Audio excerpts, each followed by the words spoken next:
right, welcome. Dr. Dara here, Truth with Dr. Dara. Good to be here. Let me know when people are logging in to say hi. If you have any questions, go ahead and ask them in the bottom. Trying to see if we're connected. So I'm checking my other device. Stand by. We're standby. Hi, Rick. Good to see you. Good to hear you. Great to think that you're on here. All right, so moving right ahead. So today we're going to talk about being okay with being okay, because so many people tell me all the time that they always feel that there's something more that they can be doing. And I got some great questions this week. Also, just so you know, at the end, I have an exciting announcement, so you have to stay tuned. I'm going to keep you in suspense. But if you have any questions, put them down here in the corner, and I will check them out. I see one already coming in, so thank you. I've got a whole assortment of them right here. So again, great feedback. So here we are, and it is the end of October, and we're going into November. And especially around this time of year, people start to feel a sense of urgency. And three things happen for each people. Either you're somebody who is on a mad dash, like a sprint to the end of the year to get done as much as you possibly can, or you're someone who has done everything already and you're just cruising to the end, or you're the kind of person who has already met your goals, but you're still at a hustle trying to get in as much as you can. But what happens with 2 out of 3 of those is you're still not complacent, and you're still not okay with being okay. And oftentimes people talk about not being okay when it comes to weight and what they look like. It's a big one that people are not okay with relationships. There's all kinds of things that this does affect, and really where the source is coming from, not where you're feeling feelings, but deeper than that. Just like if somebody was on a Bluetooth or on a cell and you see them shaking it, listening to music, and they want to change the song, well, they wouldn't be able to change it from there, from the Bluetooth. They would have to go in through the phone to make that change. And that's what's going on for people when they're feeling stuck or not feeling like they're okay with being okay or where they're at, because what's going on for them is being stuck at an unconscious place, not where the thoughts and the feelings are coming from. You know, if you have a television set and it has, and it's real big, I always joke around. I say, well, the TV is off, so I'm not using the power. But come to find out that if you do not unplug it, you're still using power. And that's the way that I think of our brains, that things are still going on behind the scenes, using up energy and power, and we're not efficiently working. Just like on our cell phones, on your apps, if you have your phone open and there's apps open, your phone isn't able to download new information or messages. So we want to clear that out so it can take in new information. So awesome. So I'm going to go ahead and dive into my first question. And this was one of my favorites this week. And it asks about a male. I'm a male. I start with that because so much stigma and stereotypes of women being the ones with insecurities or a sense of inferiority. I feel disgusted and not enough. Can you shed some light on men and this not enough, not okay with being who I am? And again, great question. I really appreciate it, especially since there's some men that have already joined in, because there is a stigma, right? Men are supposed to just present themselves as being strong, and if they were to speak of their concerns, it's a sign of weakness, and never let them see you sweat. And so men trudge through it, no matter what is going on for them. But men and women still have the same mental capabilities and the same difficulties and challenges that go on. So the same thing that's happening for a woman is happening for a man. And with a man, sometimes it's not what you're thinking, but it's how you're thinking about what you're thinking. So you may be feeling uncertain and unsettled with yourself. And then on top of that, you're feeling guilty or shameful for even thinking about having those feelings. Like there's something wrong with you, or it is putting your masculinity at risk, or it's your ability to be seen in a dominant role of what's going on. And the way that our mind works is it perseverates. It gets stuck on things. Our mind does not hear the no or the don't command. So just like if I said to all of you, I want you to think of a pink dolphin, you would think of a pink dolphin. And if I said to you, now stop thinking of a pink dolphin, you can't just stop thinking of a pink dolphin. Your mind keeps thinking of it. In fact, the more you try to tell yourself to stop thinking of the pink dolphin, notice you keep thinking dolphin, dolphin, dolphin. So if there is something that you're feeling uncertain of or preoccupied with, the more that you tell yourself to try to stop thinking of it, the more that it keeps coming up. So the idea behind that is, especially for men, thinking that they need to stop it immediately, and they don't have an outlet or a way of expression, feeling that they can't let somebody know that they would be having these concerns. And the more that they're fighting it, the more that it's coming up, often exhibited in frustration or aggravation or anger or silence. Some of us just go silent and we don't even let anybody know what we're experiencing. I find this is also very big when I work with male athletes as well, because what's going on for them is that they're experiencing it and it's building up and it's building out, and it gets expressed in anger. Whether it's, I see we've got a tennis player on here through banging a racket or throwing things, cursing at ourselves, and sometimes it's not as overt for some of us. It is intrinsic and it's happening inside, that often shows up with the foods that we're eating or the alcohol that we're drinking or the different things that we're doing. So moving on, I think it affects men sometimes even more because of the stigma of feeling that they have to just present like they're fine and they can't let people know that there is a concern. So the more that we're trying to not think of it, often the more that we are thinking of it. So unless I have any other questions, I'm going to move on to another question. I see more of you signing on. Hello, thanks for coming in. Thanks for the awesome questions. And if you're just getting here, make sure you stay tuned because I have an exciting announcement to share at the end. All right, the next question. After many career changes and even cosmetic surgery, I am still not okay with me. What do I do? Well, this is going to seem completely crazy to even say this. Are you ready? I suggest you do nothing. What happens is just the way that our mind goes when we're trying to not think of something is the same way that our mind goes when we only focus on something. So often we're feeling so certain that we have to make a decision that the more that we're forcing the decision, the more stuck we get and the more we can't make a decision. So maybe some of you have read recently, I have written about, I call it my F-it bucket. And what that's about is that when something is going on, you put it in it. Just like if you were at the beach and you put it inside of the beach and you shake it up.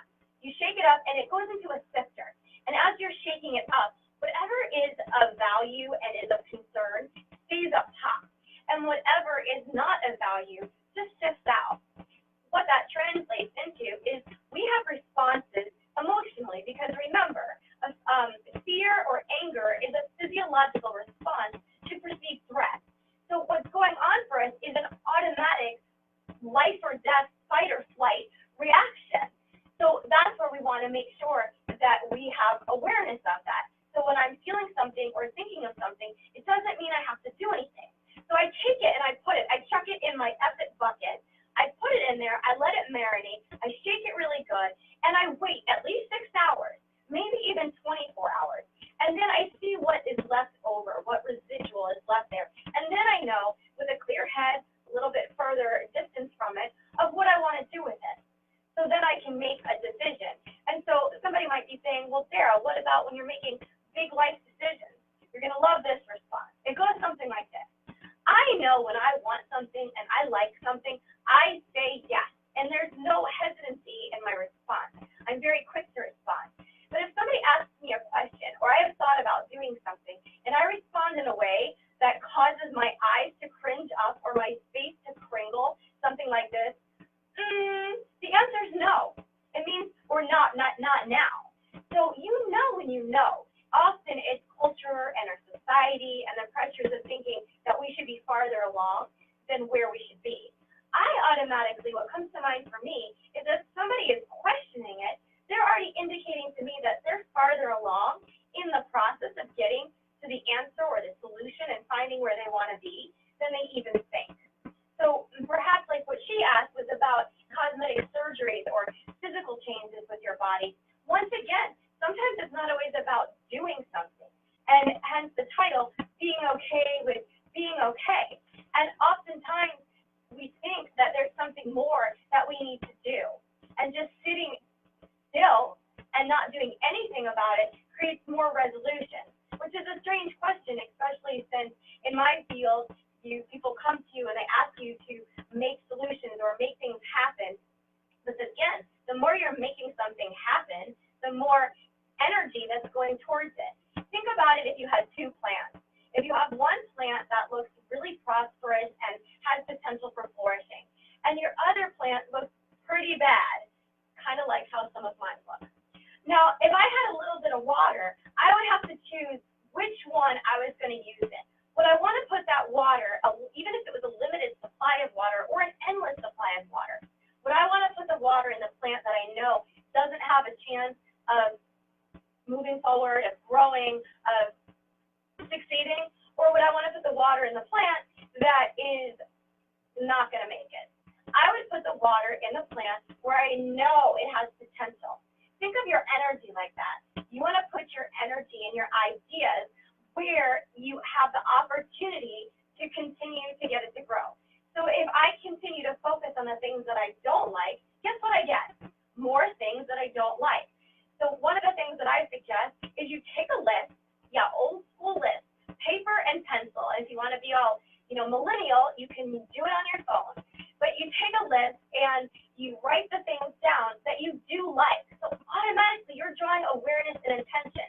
Now, have any of you ever gotten a car? The answer is yes. And you decide to get a specific car. Maybe you choose that you're going to get a Toyota 4Runner. And then you can't believe it. You leave the dealership and all you see is Toyota 4Runners everywhere. Green ones, white ones, black ones. And you run into other people just talking about Toyota 4Runners. So where your energy looks at and what direction you go is where it continues to grow.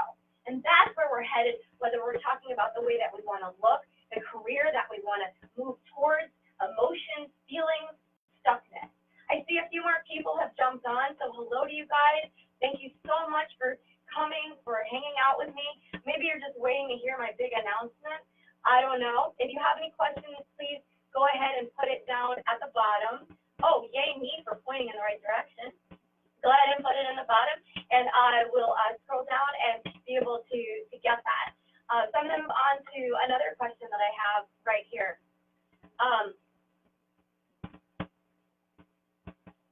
Why do you think one fears being anything other than who we are expected to be? I'm going to repeat that again. Why do you think one fears being anything other than who we're expected to be?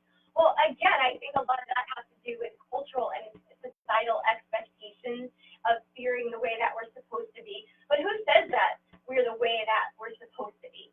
I think often it's not a matter of us trying to fit in with others, but of others trying to fit in to us. And that's something that's taught and ingrained in our minds from a very young age. But the great news is that is shiftable, because just as easy as you can create a connection with something, you can create an unconnection with something. For example, if I were to hear a specific song right now, let's say I heard, are you ready? You're so vain, you probably think this song is about you. Right now, a lot of you are not so appreciative that you will be hearing that song the rest of the day, and I can't even believe that that's the song that came to mind. It was either that or the Beastie Boys. I'm not sure which one would have been better. But when a song comes in, it automatically links you to a memory. I call it data, people call it a memory. An idea comes to mind. So just as you're able to formulate that, you can unformulate it. We can reassociate it with other things. You might say, well, how do you do that? Because where it's happening is from an unconscious level. I did not wake up this morning thinking that song. That is safe to tell you. I did not wake up thinking about that. But I looked outside and I saw a certain tree, and it made me think of the time I was at a picnic and I heard that song. And so right away, that's what clicked into mind. And that's what happens for our minds all the time. And then the more that we're trying to not think about it, the more that it's happening. So thinking and trying to expect that something shouldn't happen is really quite silly if you think about it, because it couldn't have happened any different than the way that it has happened. That would be trying to snap 2 times in the past or clap 3 times in the future. It's not possible, correct? Can anybody get that done? Because if you can, please buzz in right away so I know if you were able to accomplish that. But you can't. You can only do what's going on in the present moment. So to try to think that you can change the way something happened before or after is impossible. So even trying to think that you could change the expectations that you've had would be ridiculous. So if we are looking where it is that we want to head, then we can create ideas and energy goes in that direction. We have just a few more minutes, so if you guys have any questions, please feel free to plug them in. If not, I'm going to jump into one more. I see a couple more people join. Good to see you. Let's see. How can I teach my kids to be okay with who they are? As children with the mindset and capacity of a child. So how do you teach kids to be okay with where they're at? Well, you just talk to them in a way as they are. If you want something to happen, you talk as if it's already happened. So if I want my kids, I have a 3 and a 5-year-old, so this question really rings home to me because I think a lot how the words and the languaging and the things that I say with them is going to impact them and affect them. How if I have a concern about something they're going to do or that they're doing, does it shame them or make them feel guilty?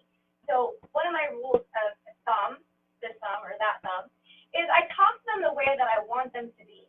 So with a child, if I have expectations, I give them the option of what they would like. So for example, if we're in the house and things are a little disheveled, so if you call my house about 6:30 or 7, that's a common situation. And I want to offer them a reward as something that I would like for them to do.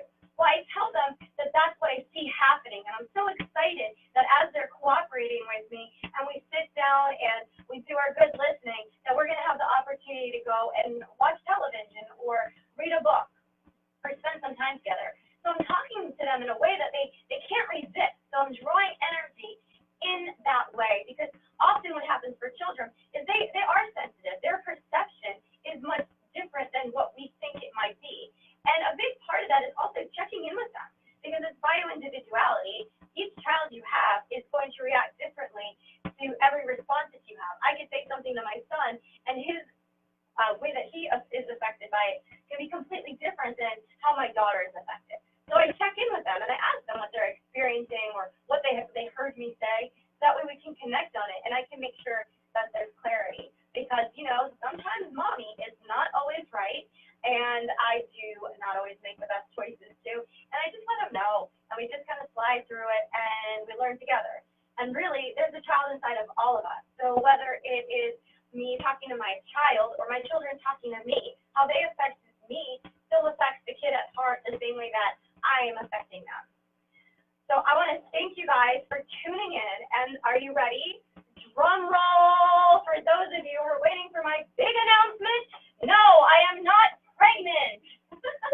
Or let me think. No, I am not moving. Anything else that I should be thinking? No, I am not quitting my job and going on the road as a comedian. What I am doing is I am writing a book. And I'm very, very, very excited. And I am in it. And it is going to come out this spring. So I'm really happy to have you guys on my journey. And this spring, I will be publishing a book. So stay tuned. It is not a boy, not a girl. It's a book. Thank you guys for coming and hanging out with me. Please join my private tribe at Truth with Dr. Dara. I've been posting things every Wednesday, questions that you guys have been sending me. I love the feedback and the responses I've gotten this week.